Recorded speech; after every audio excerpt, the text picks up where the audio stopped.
Hello, magandang araw po sa ating lahat, no?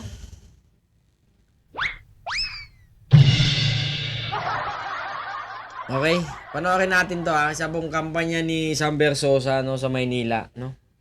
Ayun po sa paunang dinig ko, yung 500 daw po na 500 po na allowance po ng mga senior citizen na binibigay po na every quarterly yata. Putang ina, quarterly? 500 na nga lang, quarterly pa! Putang ina, pagbibi... Ano ba na? So pakinggan natin isa pong pangako na naman ng isang politiko. Politiko, sinasabi kong politiko kasi isa pong incumbent congressman po ito ng tutok tuwing party list. Politiko mo na po siya, hindi na po negosyante. Politikong negosyante, maaari pa. So, may pangako po siya sa mga taga Maynila. Ang tanong, kaya ba? Okay? Panoorin natin. Narinig nyo na ba yung magandang balita para sa mga seniors? Ginawa na namin to sa Sampaloc pero ito ang gagawin ko sa Maynila. Yung 500 na allowance ninyo, gagawin natin 2,000 buwan-buwan. Narinig mo na yun, ay? Okay. Ayon po sa kanyang bibig mismo, yung 500 nga daw, gagawin niyang 2,000. Pero ang tanong, kaya ba? Okay? Kaya ba? Gago! Paano? Boss, paano? Okay? Alam, milyon-milyon ng buwan nasa Maynila, dapat bigyan ho sila ng konkretong computation. Okay? Kung halimbawa, ang populasyon po na Maynila, ang record po ng mga tumatanggap 3 milyon, okay? So, 500 pesos times 3 million is equivalent to 50 million. Tama ba?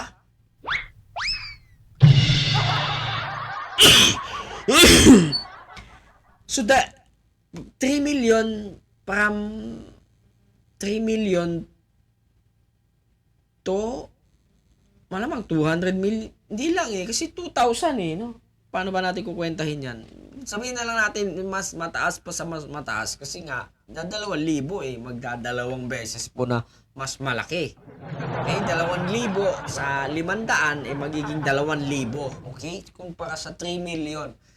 Hindi lang po dapat pangako, bossing bigyan mo ng computation, mathematical ethics mo yun diba? Engineer ka Dapat bigyan mo ng computation kung paano. Hindi lang basta magsabi. Si Hani lang una nga pwede niya sabihin, dadagdagan niya ng 5,000 diba? So pataasan kayo ngayon ng presyo. So, bossing, dagdagan mo na, ilagyan mo ng computation para maniwala sila sa'yo, para manalo ka. Ang pangit yung sasabihin mo lang, dadagdagan mo ng 2,000. Saan mo kukunin ang budget? Okay? Kung halimbawa po, yung budget po ng mga vendor po sa ganitong bla bla bla, doon po natin kukunin yung mga binabayad po ng amilyar po ng mga negosyo po dito sa Metro Manila, di sa Maynila. Ganon. Ano nang mangako? Butay na, ipakibasa kasi, nang uuto na naman kayo Gawin mo yun. SB, gawin mo yun. Baka manalo ka pa. Kasi kung ganyan-ganyan lang, pinangako na rin ni Mayor Isko yan. Mayor Isko yata, 180, naging 500 na lang Every 3 months pa. Kining inang yan. Gago! So, ituloy. Kasi nagpasample na ako sa Sampaloc. Nakita ko. Ang populasyon po ng Sampaloc, wala pa ho yata 100,000. Gago! Marahil sa sarili mong bulsa, kaya-kaya mo yun. Tag 500. Okay? Tag 500 times 100,000 is magkano? 25 million.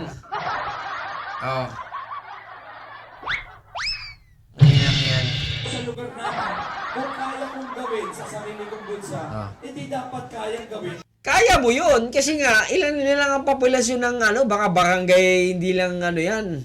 Tama, barangay Sampaloc pa ang tawag doon. O barangay Sampaloc.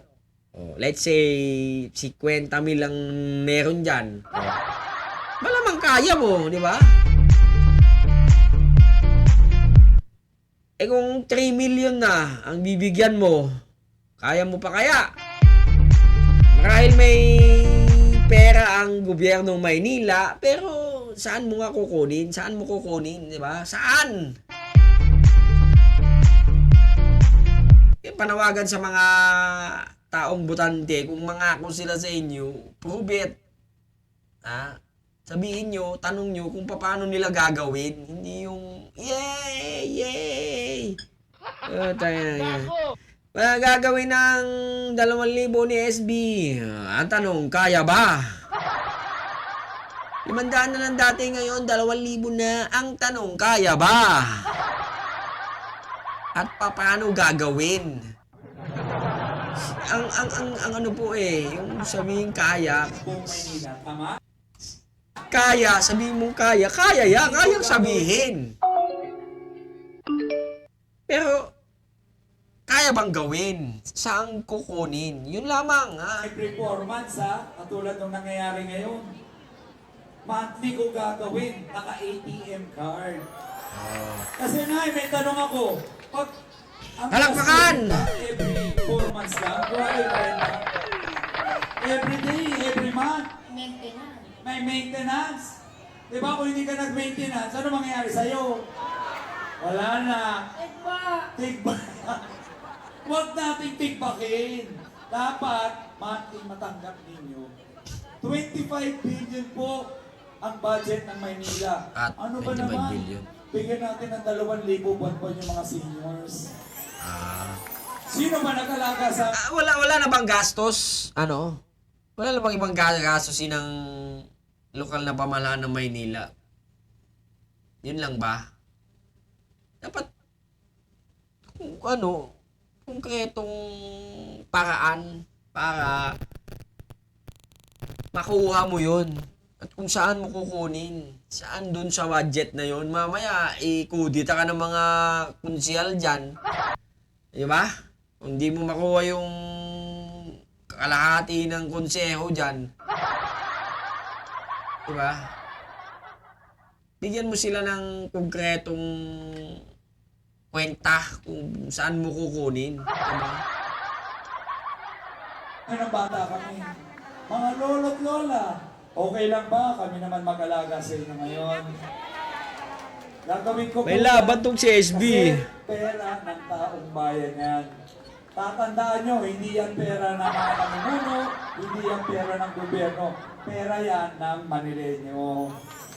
Sisiguraduhin ko lang, mapupunta diretso sa tao ang pera ng Maynila. Okay, may 2,000 ba bro? Narinig yun na ba? Okay. Nasa sa inyo na po mga taga Maynila kung bubutuin nyo tong mama na to. Gago! Nasa sa inyo kung bubutuin nyo si Hani at saka si Isko na dating magkakampi, ngayon magkaaway na sila.